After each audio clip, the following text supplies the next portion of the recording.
दोस्तों, जीवन में हमें कई बार ऐसी परिस्थितियों से गुजरना पड़ता है। बहुत बड़े बड़े उतार चढ़ाव हमारे जिंदगी में आते हैं। अब हम निराशा और हारा हुआ महसूस करने लगते हैं। चारों तरफ अंधेरा नजर आने लगता है। हमें जीवन में कई बार विपत्तियां भी देखने को मिलती है। कई बार हमें संघर्ष करने के बाद में दुख झेलने पड़ते हैं। लेकिन मैं पूरे विश्वास के साथ आपसे एक बात कहना चाहता हूँ कि आज की इस कहानी को सुनने के बाद आप महसूस करेंगे कि हम सबकी परेशानियां, हम सबके दुख बहुत छोटे हैं। और ये कहानी इतनी जबरदस्त है कि अगर ये कहानी आपको समझ में आ गई तो आज के बाद दुनिया की कोई भी मुसीबत आपको हरा नहीं पाएगी। दोस्तों, इस सच्ची घटना शुरू होती है झारखंड राज्य के सरायकेला खरसावां जिले से। एक छोटे से गांव से एक छोटी सी बच्ची की कहानी है। इस बच्ची की शादी महज 12 साल की उम्र में करा दी जाती है।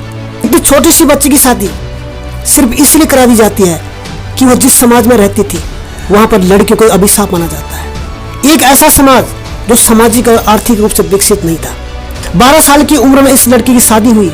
जब ये लड़की अपने ससुराल पहुंचती है तो उस गांव के सबसे खूबसूरत लड़की होती है। उसकी खूबसूरती उनके लिए एक अभिशाप बन गई थी। इनकी खूबसूरती को देख के इनके जो जेठ थे, जो गोतिया लोग थे, उनकी एक बुरी नजर इस महिला पर हमेशा से रहती थी। उन लोगों ने कई बार ऐसी कोशिश की कि इसके साथ दुष्कर्म किया जाए, लेकिन वो कामयाब नहीं हो पाए। एक बार ये महिला तालाब में नहाने पहुंचती है और जब वहां से निकलती है तो कुछ लोग वहां पहुंच जाते हैं। जब उसके साथ दुष्कर्म करने की कोशिश कर रहे थे, लेकिन वह जोर जोर से चिल्लाने लगती है। फिर जाके ये लड़की बड़ी मुश्किल से अपने आप को बचा पाती है। इतना कुछ इस महिला के साथ घटित हो रहा था कि वो जो कुछ लोग थे जिनकी बुरी नजर इस महिला के ऊपर होती है, उनके अंदर बदला लेने की एक भावना पैदा हो जाती है और वो लोग सोचते हैं कि इस महिला से कैसे भी बदला लेना है। वो लोग कहीं ना कहीं साजिश कर रहे थे, पर इस महिला को कुछ भी नहीं पता था। उनके बच्चे इस महिला के पास आते थे और कहते थे, चाचे कुछ खाने को दे दो, और ये बेचारी कुछ ना कुछ खाने को देती थी। सब कुछ सही चल रहा था। यानी कि शादी के 15-16 साल के बाद 1995 में एक गोतिया, एक जेठ की बेटी की तबीयत खराब हो जाती है। और जब तबीयत खराब हो जाती है तो सारा इल्जाम इस महिला के ऊपर डाल दिया जाता है कि यह एक डायन है, इसने कुछ जादू टोना किया है, कुछ खिलाया है, जिसके चलते बच्चे की तबीयत खराब हुई है। अब ये बात पूरे गांव में फैलती है और 3 सितंबर 1995 को गांव में एक पंचायत बुलाई जाती है। एक पंचायत बैठती है और वो एक नतीजा सुनाती है, और नतीजा काफी हैरान करने वाला होता है, क्योंकि पंचायत यह मानती है कि यह महिला डायन है और इसी के चलते बच्चा बीमार है। उस पर 500 रुपए का जुर्माना लग जाता है। वह महिला डर के मारे पीछा छुड़ाने के लिए 500 रुपए उसे दे देती है। उसे लगता है कि 500 रुपए जुर्माना दे दिया तो सब कुछ ठीक हो जाएगा, अब मेरी जिंदगी बढ़िया हो जाएगी और शायद अब ये लोग मेरे पीछा नहीं करेंगे। लेकिन 4 सितंबर को जो बच्ची बीमार थी, अचानक उसकी तबीयत और खराब हो जाती है। तो उस शाम में 30 से 40 लोग उसके घर में घुस जाते हैं। वो इसके साथ बलात्कार करने की कोशिश करते हैं। वो 40 से 50 लोग इसे बाहर निकालते हैं। इसके बदन से कपड़े नोच लिए जाते हैं, कपड़े फाड़ दिए जाते हैं और इसे पूरे गांव में घसीटा जाता है, मारा पीटा जाता है। फिर जाके फिर से पंचायत बैठती है और 2 तांत्रिक बुलाए जाते हैं और वो कहते हैं कि इस महिला को मानव मलमूत्र पिलाया जाए, क्योंकि मानव मलमूत्र पिलाए जाने से जो अंदर का डायन है, जो उसका प्रभाव वहीं पे खत्म हो जाएगा।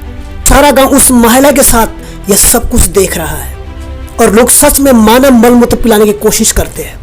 वह महिला इनकार करती है, इसे रोकती है, लेकिन एक तरफ ये महिला होती है और दूसरी तरफ पूरा का पूरा गांव होता है।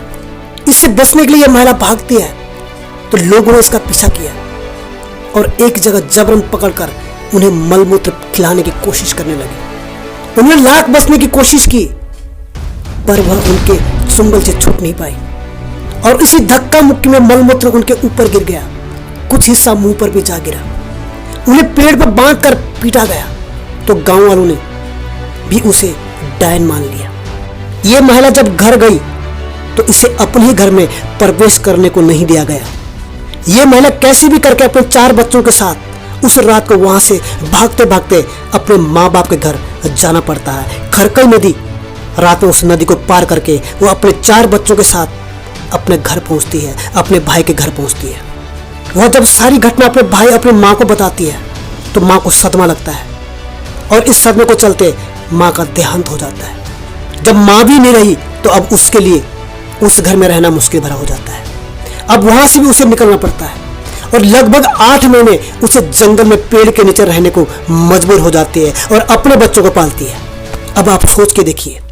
और साथ ही महिला कोर्ट भी पहुंचती है इस लड़ाई को लड़ने के लिए। फिर वहां पर उसकी मुलाकात कुछ अफसरों से होती है और फिर जाकर 1996 और 97 में वह फ्लैग के कुछ सदस्यों से मिलती है।